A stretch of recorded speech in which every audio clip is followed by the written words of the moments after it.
Welcome friends. तो market में बहुत कुछ हो रहा है, लगातार न्यू हाइस पे हाइस बनते जा रहे हैं। इन सब की बात करेंगे, समझेंगे। और कुछ गेम में बहुत बड़ा ट्विस्ट आया है डीआईज और एफआईएस के डेटा में। हाउएवर ताकत बहुत दिख रही है। सेक्टर वाइज क्या क्या कहाँ पे कौन कौन क्या क्या कह रहा है, उन सबको समझेंगे। और बाकी लेवल्स आर द एंड, हर इंडेक्स में कौन कौन से लेवल्स पे ट्रेड करना समझदारी हो सकती है, या बाय कहाँ पे या सेल कहाँ पे। आइए शुरू करते हैं आज का video. Before we do that, I request you go to the disclaimer as per SEBI नाम, जरा तो वीडियो को पॉज करके पढ़ें। तो फ्रेंड्स भाई देखिए, विक्स इंपैरेटिव हो चुका है, बहुत ज़्यादा फर्क नहीं है, हालांकि गिरता हुआ बंद हुआ है, ये और भी अच्छा साइन है। हालांकि अगर हम बात करें सारे साइंस की, देखिए एडवांस डिक्लाइन रेशियो मजबूत दिख रही है, वेरी गुड है, उसके बारे में बात करेंगे। अगर बात करें पैसा लग रहा है मार्केट में और पब्लिक से माल खींचा जा रहा है या पब्लिक को माल चिपकाया जा रहा है, तो भाई पब्लिक से माल खींचा जा रहा है, पैसा लग रहा है मार्केट में। नेट में ये दिख रहा है। खतरा जो था हमारा एफआईएस की सेलिंग, वो बंद होती नजर आ रही है, वो भी बहुत अच्छा नंबर दिख रहा है, उसको भी दिखाऊंगा आपको। इसके अलावा और बहुत सारी चीजें हैं, टेक्निकली भी हम ऐसे लेवल्स पे हैं जिनको हमने ब्रेकआउट दे दिया। निफ्टी ने ऑल टाइम हाई बनाया, वो एक बात, और ऑल टाइम हाईएस्ट क्लोजिंग दे दी है, वो एक और बड़ी बात। क्योंकि मंडे को एक्सपेक्टेड ये था कि ये बहुत बड़ा हाई तो बना देगी, ऑल टाइम हाई फिर से बनाएगी मंडे को, लेकिन वहां से ये वापस गिर सकती है। ठीक है, अभी तक का ट्रेंड यही कह रहा था, उसको भी दिखाने की कोशिश करूंगा चार्ट पे। अब मगर इसने वो नहीं करा है, तो अच्छा दिख रहा है कि और ऊपर जाते हुए नजर आ सकते हैं। तो क्या क्या हुआ उसको समझ लेते हैं, इसमें और क्या क्या स्ट्रेंथ है।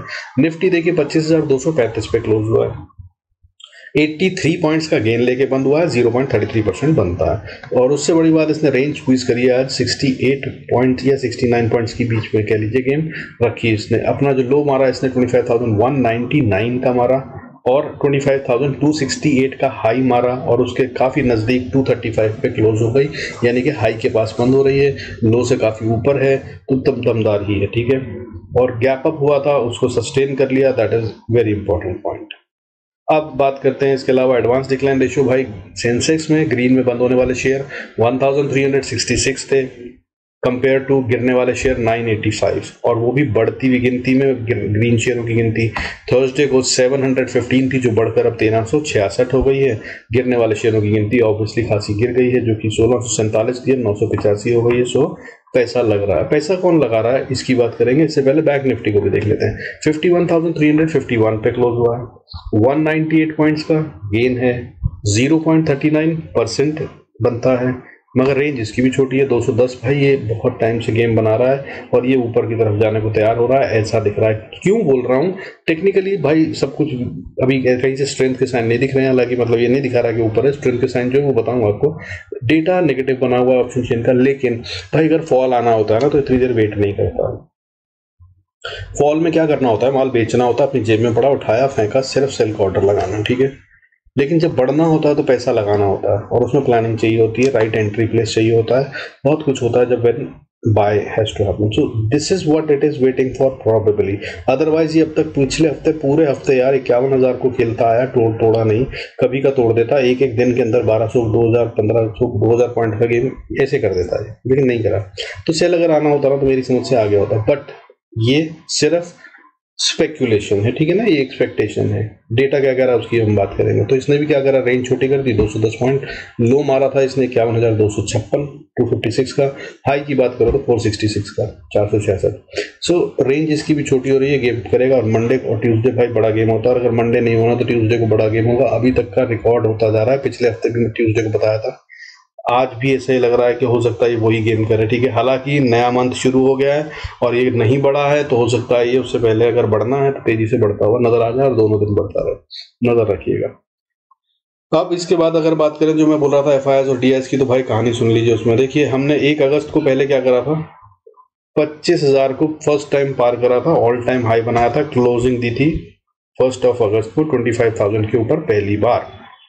और 29 अगस्त को by the end of the month, 29 क्यों 31 अगस्त बोलिए यार, लास्ट सेशन 30 अगस्त को जो था वो हमारा, ठीक है, वीक था, लास्ट डे था, last day of the week and month. तो अब हमने 30 अगस्त को कहाँ क्लोजिंग दे दी है, 235 पे, यानी कि जहां पे हमने मंथ शुरू किया था वहां से भी लगभग 225 पॉइंट ऊपर। तो ये तो साइन ऑफ स्ट्रेंथ है भाई। मंथली कैंडल देखो तो बुलिश दिख रही है, सही है। ये हो कैसे रहा है, माल पब्लिक से खींचा जा रहा है कि चिपकाया जा रहा है, तो भाई पब्लिक से माल खींचा जा रहा है। हालांकि डीआईएस जो लगातार बाइंग कर रहे थे, उन्होंने 3,198 करोड़ का माल बेच दिया है। फ्राइडे को 3198 करोड़ का स्टैगरिंग अमाउंट होता है, ठीक है। Anything above 1000 is considered to be very serious, और ये तो 3198। लेकिन माल खरीदा किसने? FIIs ने, जो लगातार सेल कर रहे थे, वो भी 5318 करोड़ का। That is very good strength. तो मतलब फ्राइडे को 3198 करोड़, 200 मान लीजिए, 3200 करोड़ का माल बेचा गया, उसके अगेंस्ट में 5300 करोड़ का माल खरीद लिया गया, यानी पब्लिक से तो नेट में खींचा गया, राइट। इन्होंने FIIs ने नेट वीकली की बात करूं तो भाई 9217 करोड़ का माल खरीदा है FIIs ने, ठीक है, जो कि लगातार सेलिंग कर रहे थे। पिछले हफ्ते इन्होंने 1608 करोड़ की सेलिंग करी थी, उससे पहले हफ्ते 8616 करोड़ की, उससे पिछले हफ्ते 19139 करोड़ की, उससे पहले 12756 करोड़ की। मतलब लगातार सेलिंग ही कर रहे थे ना भाई। तो इस हफ्ते इन्होंने नेट में 9217 करोड़ की बाइंग करी है, काफी मोटी बाइंग है, ठीक है। So that's a sign, good one. अब नेट में पब्लिक से क्या हुआ? पब्लिक से माल खींचा, क्योंकि भाई DIs ने तो बेच दिया ना। लेकिन नहीं, DIs भी अगर वीकली बेसिस पे देखा जाए तो इस हफ्ते इन्होंने 1198 करोड़ का माल खरीदा है, यानी कि पब्लिक को कोई माल चिपकाया गया, पता नहीं, दिख तो नहीं रहा, हालांकि चिपकाया जरूर होगा इन्होंने, ठीक है। वो तो चिपकाया ही है, आपको चिपका रहे हैं अच्छे वाले शेयर, ये आपसे निकलवा रहे हैं डरा के, और दूसरे जो मैंने बताया था पिछले वीडियो में अकॉर्डिंगली। तो भाई नेट में मगर अगर बात करा जाए तो पैसा इन्वेस्ट कर रहे हैं ना, तो इन्वेस्ट करा गया और माल खरीदा गया, अगेन साइन ऑफ स्ट्रेंथ, ठीक है। तो मार्केट में दम तो दिख रहा है भाई, और ऊपर जाते हुए नजर आ सकते हैं। अब बात करते हैं अगर हम सेक्टर वाइज, तो भाई रियलिटी फार्मा टॉप गेनर थे, रियलिटी फार्मा हेल्थ केयर, ये 3 टॉप गेनर थे 30 अगस्त को। रियलिटी 1.83%, फार्मा 1.48%, हेल्थ केयर 1.35% बढ़ते हुए नजर आए। टॉप लूजर्स कौन से सेक्टर थे? टॉप लूजर में सिर्फ 2 ही सेक्टर थे भाई, एक था मीडिया, टॉप लूजिंग सेक्टर जो था वो मीडिया था, उसने कितना लूज करा? 0.36%, और लगातार कई दिन से बढ़ रहा था, ये मैंने आपको बताया था, ठीक है।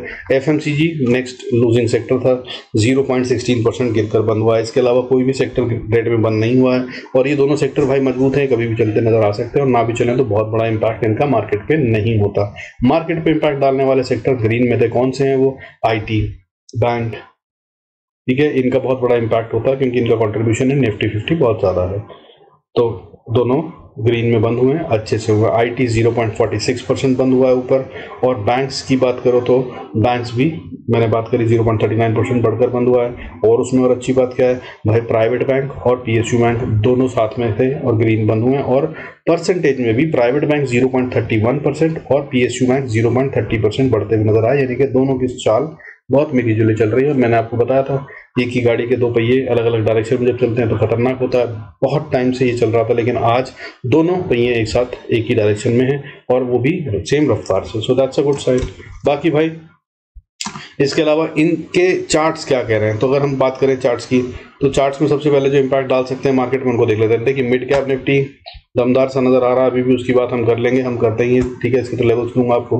तो इंफ्रा की बात करूं, इंफ्रा में दम दिख रहा है भाई, ये बोल रहा है मैं और ऊपर जाऊंगा। ऑटो बोल रहा है मैं भी कमजोरी के साइन खत्म कर रहा हूं, जल्दी ही ऊपर और जाऊंगा, और बहुत अच्छी बढ़त आती हुई नजर आएगी, और पिछले हाई को भी शायद अब इस महीने सितंबर में पार कर जाऊंगा, न्यू हाइस बनाते हुए नजर आ सकता है। ऑटो इसमें अच्छा कंट्रीब्यूट करेगा, ठीक है। नेक्स्ट 50 शेयर्स जो होते हैं निफ्टी के, उनकी बात कर लेते हैं। उनका चार्ट अगर देखें तो भाई इसमें थोड़ा सा डाइवर्जन है अभी, हालांकि है स्ट्रांग ही, ये और ऊपर जा सकते हैं ये, मगर अभी कहानी क्लियर नहीं कर रहे हैं, सो इन पे सावधान रहिएगा। IT की बात करते हैं। IT में तो भाई देखिए स्ट्रेंथ दिख रही है, प्राइवेट पॉइंट पार कर दिया है, स्ट्रांग है भाई, बुलिश साइन है। RSI भी स्ट्रांग दिख रही है, 73 पे है, काफी अच्छी दिख रही है, मजबूती से ऊपर जाता हुआ नजर आएगा। इसके अलावा बैंक्स की बात तो हम करेंगे ही अपना, ठीक है ना, चार्ट्स पे। और मेटल सेक्टर की बात करें तो मेटल सेक्टर में यार कमजोरी के साइन दिख रहे हैं थोड़े थोड़े, लेकिन ये बोल रहा है कि शायद मैंने बॉटम बना दिया है और मैं कंसोलिडेशन करूंगा, लेकिन इसमें भी स्टोरी जो है ना थोड़ी क्लियर नहीं है। देखिए इनके साथ क्यों कह रहा हूँ, कारण ये देख लीजिए, ये 2 कैंडल है, ठीक है। देखिए ये वाली कैंडल जो थी ये बुलिश थी, पिछले दिन की, थर्सडे की, ऊपर नीचे से बिक आया था ऊपर, उसके बाद फ्राइडे को ऊपर से बिका, यानी कि अभी भी गेम डिसाइडेड नहीं है, डोजी बने हैं, दोनों में यही प्रॉब्लम चल रही है। और ताकत अगर हो तो इसको और ऊपर ले जाने में देर नहीं लगानी चाहिए थी, क्योंकि मार्केट में बहुत अच्छा माहौल था, could have been good time. Infra अगर बढ़ रहा है तो मेटल के बढ़ने के बहुत चांसेस होते हैं, बहुत हाई प्रोबेबिलिटी होती है, क्योंकि सबसे बड़ा काम जो है मेटल में वो चलता है भाई स्टील की रॉड्स, और वो मेटल रॉड्स जो बिल्डिंग में और मतलब कंस्ट्रक्शन में यूज होती हैं। सो वो इंफ्रा तो स्ट्रांग दिख रहा है, तो मेटल को भी स्ट्रांग दिखना चाहिए आइडली। हाउएवर इसके अलावा बहुत सारी और चीजें भी होती हैं मेटल में, हो सकता है वहां की कमजोरी इन पे हावी हो, बट कहानी यहाँ पर थोड़ी सी गड़बड़ दिख रही है। इसके अलावा भाई बैंक्स के अंदर पीएसयू बैंक और प्राइवेट बैंक देख लेते हैं। पीएसयू बैंक स्ट्रॉन्ग कैंडल है, बुलिश है, पिछले दिन के डोजीज को पार करते हुए ऊपर की तरफ क्लोजिंग हुई है, पिछली बॉडी के ऊपर क्लोजिंग हुई है, और सबसे पहली बुलिश कैंडल जो थी ग्रीन लास्ट वाली 3 दिन पहले, उसके भी ऊपर क्लोजिंग हुई है, उसको सपोर्ट बनाता नजर आ रहा है प्राइवेट बैंक। तो ये कमजोर तो दिख नहीं रहा, ठीक है। हालांकि कैंडल रेड बनी है डेली, लेकिन भाई नीचे से विक है, ऊपर से छोटा विक है। कहानी ये दिख रही है कि अच्छी ज्यादा ताकत जो है वो बुल्स की दिख रही है। पीएसयू बैंक्स की बात करें तो यहाँ पे थोड़ी सी कमजोरी के साइन हो सकते हैं। हाउएवर ये पलटता हुआ नजर आ रहा है, ये 5 EMA के ऊपर खड़ा है, मेरे हिसाब से ये यहाँ से वापस ऊपर जा सकता है, मगर इसी पे नजर रखिएगा, यहीं पे कुछ गेम छुपा हुआ है जो फेल होता हुआ नजर अगर आता है तो। हालांकि मुझे ये कमजोर नहीं दिख रहा है। अब चलते हैं भाई मोटे वाले चार्ट जिन पे हमें काम करना है, ठीक है ना। तो सबसे पहले क्या निफ्टी की बात कर लें तो भाई देखिए, सबसे पहले डेली चार्ट क्या चल रहा है और क्या कह रहे हैं। देखिए डेली चार्ट में निफ्टी ने गैप अप दिया, डोजी बनाया है, स्ट्रांग है। हाउएवर इसकी रेजिस्टेंस ऊपर में 25,275 से 300 का लेवल है, ये इसको पार कर जाएगा तभी अगली चाल दे रहा है, नहीं तो ये यहाँ पर रेस्ट करेगा।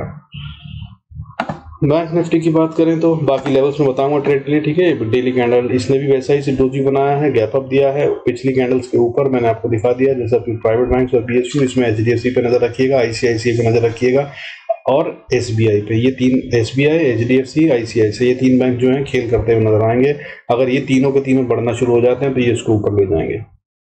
इसके अलावा बात करें तो फिन निफ्टी में बहुत स्ट्रांग ग्रीन कैंडल बनी है, बावजूद इसके कि बैंक्स ने बहुत स्ट्रांग काम नहीं करा है। This is a great sign, but ये ट्यूसडे को टूटता हुआ नजर आ सकता है। अगर इसको बढ़ना है तो इसका क्रिटिकल लेवल 23,725, इसके ऊपर जाए तो ये बढ़ रहा है, नहीं तो गड़बड़ हो सकती है। हालांकि बहुत स्ट्रांग है, ठीक है। बात करें मिड कैप निफ्टी की, भाई इसको तो कभी बेचना ही नहीं चाहिए। मैं तो ये बोलता हूँ जब भी मिले मौका तब इसको डिप में बाय करने का लेवल ढूंढिए, वहां पे बाय करिए, इससे तो बच के ही रहिए। Sell is not good. बात करें सेंसेक्स की तो सेंसेक्स जो है भाई फिर से बहुत स्ट्रांग दिख रहा है। निफ्टी और सेंसेक्स में कहीं से कहीं तक कोई कमजोरी नहीं है। हाँ, ऊपर रेंज पे अटकते हुए नजर आ रहे हैं, इसके ऊपर जाएंगे कि नहीं वो देखना है। सेंसेक्स के लिए क्रिटिकल रेंज 82,700 लेवल है, इसको पार करेगा कि नहीं ये देखना है। अगर रिवर्सल आना है तो वहां तक जाने के बाद आ सकता है, ध्यान रखिएगा। अब बात करते हैं ट्रेड कैसे करना है।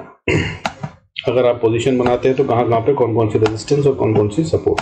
तो भाई देखिए, सारा दिन मार्केट को रेंज में रखा गया है। निफ्टी को आपने देखा ही होगा अगर आप रहे थे फ्राइडे को मार्केट में तो, बट ये स्ट्रेंथ के साइन दिखा रही है। अब अगर ये पार करते हैं लेवल्स कौन से, मेरी समझ से ये जहाँ पर है अभी 25,235 पे, तो इसको सबसे पहले रेजिस्टेंस 268 से लेकर 280 तक आती है। 280 को पार करा तो ये थोड़ा और स्ट्रांग हो गया। 280 को पार करने के बाद ये 300 से 330 के लेवल को पार करता छूता हुआ नजर आएगा, और इसके पार जाना कि नहीं जाना ये बात ये बताएगा। हो सकता है यहीं पे ओपनिंग हो जाए, वेरी हाई पॉसिबिलिटी। अगर यहाँ ओपनिंग होती है तो भाई बाय से बचना, थोड़ी देर इंतजार करना, ठीक है। इसको कोई कैंडल बनाने देना, फिर इसको 25,330 के ऊपर ट्रेड करे तो बाय करना, नहीं तो ये यहीं से रिवर्सल लेकर नीचे की तरफ आ सकता है। नीचे आता है तो क्या, देखिए सबसे पहले सपोर्ट जहाँ पे है वहां से भाई 25,235 खुद में एक बहुत बड़ा लेवल है, ये नहीं टूटना चाहिए। टूट जाए झटका मारे 200 बहुत अच्छी सपोर्ट है। यहाँ पे भी ना रुका हो सकता है, तो अगली सपोर्ट 25,166 पे, और फिर 166 से 150 का लेवल बहुत क्रिटिकल है, ये नहीं टूटना चाहिए। ये टूट गया तो फिर मतलब बीएस बाजी हाथ में ले रहे हैं, काम गड़बड़ हो गया। उससे पहले ही भाई गैप छोड़ के गई है, यहाँ पे हो सकता है फिल करना है। हालांकि कल विक्स बनाकर इसने टच तो कर लिया है, जिसे मतलब क्या कहते हैं लेपकिस प्रॉपरली वाला, ठीक है। यहाँ से इसने डोजी बनाया ये वाले विक के अंदर में, और इस वाले डोजी को इसने ऑलमोस्ट टच करा, तो कह सकते हैं कि हो गया काम। बट नहीं तो हो सकता है एक बार फिर से यहाँ पे आए और यहाँ पे वापस चला जाए, लेकिन उस सब में ये 25,140-45 का लेवल नहीं टूटना चाहिए। ये टूट गया, बहुत ज़्यादा झटका लगा, तेज फ्लो से आया तो भाई 130 तक देख लीजिएगा। लेकिन अगर ये भी नहीं रुका और इसके बाद नीचे का ट्रेड करने लगा इसके, तो फिर ये कमजोरी के साइन है। फिर अगला सपोर्ट जो है वो 25,080, फिर 25,050, और फिर उसके बाद 25,000 को तोड़ता हुआ नजर आ सकता है। और यहाँ पे बहुत स्ट्रांग सपोर्ट है, इसको ये नहीं तोड़ेगा। अभी तक की कहानी तो यही बताई, इसके आगे कुछ हुआ तो फिर बताने की कोशिश करूंगा अगले वीडियो। बैंक निफ्टी की बात करते हैं। बैंक निफ्टी भाई देखिए, आखिरी 4 घंटे सेल ऑफ था, बट हर सेल ऑफ में भाई नीचे से बाइंग और अच्छा बुलिश प्रेशर आ रहा था। क्लोजिंग पे इस बुलिश प्रेशर को, जो बाइंग नीचे से आ रही थी, टूट जाना चाहिए था अगर बुल्स में दम नहीं होता। ठीक है, यहाँ से नीचे गिराया, यहाँ से नीचे गिराया, फिर इन्होंने बाइंग करी, फिर बीयर्स ने ताकत लगाई, फिर नीचे गिराया, फिर ऊपर ले गए, फिर नीचे गिराया, फिर ऊपर ले गए। अगर ये बात करो क्लोजिंग ऑफ द डे की, तो ये इसको तोड़ के नीचे चले जाना चाहिए था, जो नहीं गया है। बट ये 4 घंटे भाई क्रिटिकल थे और बैंक निफ्टी है अभी भी ICU में ही। अब अगर इसने तोड़ा मंडे को 51,270 का लेवल, तो ये हो जाएगा कमजोर। हालांकि अगर ऊपर की बात करें अभी जहां पे है वहां से चले, तो अब इसको ऊपर जाने के लिए 367 को पार करना होगा। पहले इसको पार कर गया तो फिर 450, 51,450 एक रेजिस्टेंस हो सकती है क्रिटिकल। इसको पार करा तो ये स्ट्रेंथ में है। हालांकि झटका मारे 450 से 475 और फिर नीचे की तरफ चल पड़े, ये हो सकता है। और उसके बाद बहुत स्ट्रॉन्ग एंड स्टेप रेजिस्टेंस 51,500 से 550, 60 या 600 भी मान लीजिए। इसको पार करने के लिए भाई सीरियस एफर्ट, मोटा पैसा, सब कुछ चाहिए। अभी बैंक निफ्टी इसको पार करेगा ये कहना बहुत मुश्किल है। और अगर इसको पार करा तो फिर बुलिश खेल शुरू और फिर चलेंगे ऊपर और मजबूत और न्यू हाई भी बना दे तो बड़ी बात नहीं होगी। फिर 51,624 और फिर 51,830 से 900 और फिर उसके बाद 51,950, 60 तक ये जाता हुआ नजर आ सकता है। और यहाँ पे बैठे हैं प्रॉफिट बुकिंग के लिए सेलर्स, ध्यान रखिएगा वहां तक वो पहुंच जाएगा। अब बात करते हैं नीचे की। अगर नीचे आता तो भाई देखिए पहली सपोर्ट तो सबसे पहले 51,290 पे है, 290,300। इसको थोड़ा तो 228 और इसको थोड़ा तो बहुत मजबूत वाली सपोर्ट बनती है 51,150 से 51,070-80 का लेवल। इसके बीच में आके ना इसको वापस बाउंस बैक कर लेना चाहिए, नहीं तो भाई बीयर्स कंट्रोल ले गए हैं ये मान लीजिएगा। फिर बाय में रहना समझदारी नहीं है बैंक्स में। फिर नीचे हो सकता है। उसके बाद अगला लेवल जो है सपोर्ट का वो 50,980 से 960 का लेवल, फिर उसके बाद 50,890, उसके बाद फिर 50,786 और 50,750 तक आते हुए नजर आ सकते हैं। और इसके नीचे फिर फाइट शुरू होगी असली वाली। इसके भी नीचे जाने के मूड में नहीं है। 50,750 मेरे हिसाब से अगले पूरे हफ्ते शायद ये रेंज रहे, बाकी कुछ चेंज होता है तो वो मंडे के वीडियो में बताने की कोशिश करूंगा। फिर निफ्टी की बात करें तो भाई फिर निफ्टी आखिरी में, बैंक निफ्टी जब इतना सारा 4 कैंडल उसने रेड बताई थी तब भी इसने यहाँ पे 2 ही कैंडल दिए हैं। और जो आखिरी कैंडल इसमें आप देख रहे हैं ठीक ठाक विक है, नीचे से काफी अच्छी ताकत दिखाई है। बट एक इंपॉर्टेंट लेवल है इसके लिए, अभी कहाँ क्लोज हुआ है 637 पे। और अगर ये 640-50 के ऊपर ट्रेड करता है तभी ये बाय बनता है। और अगर 650 के ऊपर ट्रेड करता है, बाय करता है, तो ये स्ट्रॉन्ग हो गया है, ये बात कंफर्म हो जाएगी ऐसा लग रहा है। और फिर इसको सपोर्ट मानकर इसी का स्टॉप लॉस बनाकर ट्रेड किया जा सकता है मंडे को। और अगर इसके ऊपर जाते हैं तो फिर 670 से लेकर 700 का लेवल है, ये इसको अचीव करता हुआ नजर आएगा आसानी से। और अगर इसके भी ऊपर बढ़ना है तो इसके लिए इसको 23,720 का रेजिस्टेंस पार करना होगा। ठीक है, 23,720 से 30 का लेवल, इसको पार करा तो फिर आगे फिर 780 से 800 और उसके बाद फिर 23,853 का लेवल वहां तक जाता हुआ नजर आ सकता है। नीचे की बात करें तो भाई नीचे बहुत अच्छी सपोर्ट है 600 पे, 600 को से तोड़ना नहीं चाहिए। इसके नीचे ट्रेड करेगा तो वीक हो गया है, बीयर्स कब्जा लेते हुए नजर आ रहे हैं। हालांकि अगली सपोर्ट भी नजदीक है 570 के पास और उसको भी तोड़ा तो फिर 550 और 508 भी सपोर्ट है। और अगर इसके बाद 460 फाइनल लेवल, इसको तोड़ा तो गड़बड़ मामला है।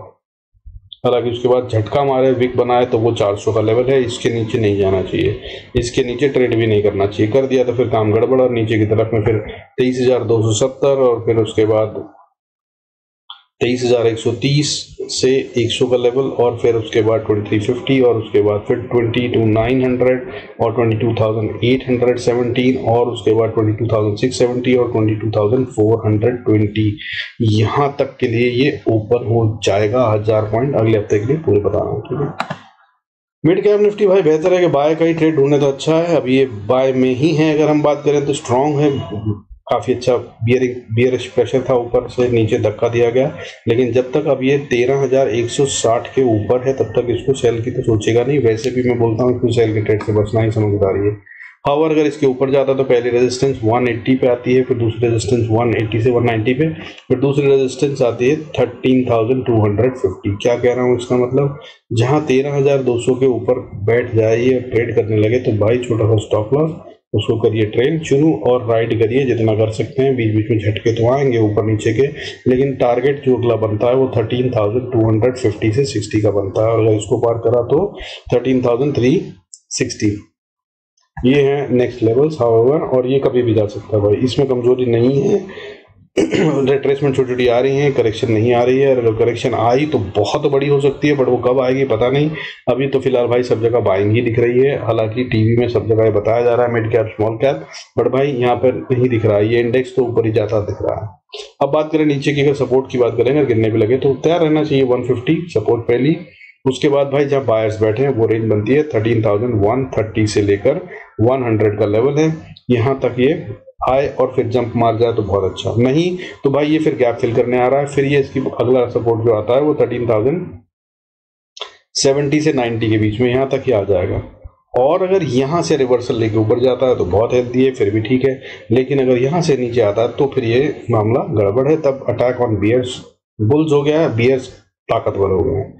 अगली सपोर्ट 13,008 पे, और उसके बाद फिर 12,984 पे, और उसके बाद फिर 12,924, 900, 876, और इसके बाद फिर 789, और उसके बाद 12,704, और ये है वो लेवल जहां पर आकर असल में बाहर मिलेंगे, नहीं तो ये कमजोरी के साइन यहाँ तक के लिए आ सकते हैं। और अगर यहाँ तक भी आए तब भी मैं बोलूंगा ये भाई कोई बड़ी दिक्कत नहीं है, मिड कैप सेलेक्ट बहुत दमदार है और ऊपर ही जाता नजर आएगा। बाकी भाई दमदार हैं सेंसेक्स की रेंज, मैंने आपको पहले बता दिया पॉइंट कि कौन से पॉइंट के क्रिटिकल। अब नीचे की तरफ में 82,250 और ऊपर में 82,530-40, इस रेंज के बीच में जब तक ट्रेड करता है कोई ट्रेड मत करिए तो बेहतर है। इस तरफ जिस तरफ ब्रेकआउट देता है उस तरफ भाई लंबा राइड कीजिए, स्टॉप लॉस ट्रेल कीजिए, that will be the suggestion in Sensex as per me. However I am not a SEBI registered analyst, so please do consult your financial advisor or use your discretion. With this, I can conclude this video. Thanks so much for staying connected. God bless us all. See you in the next video.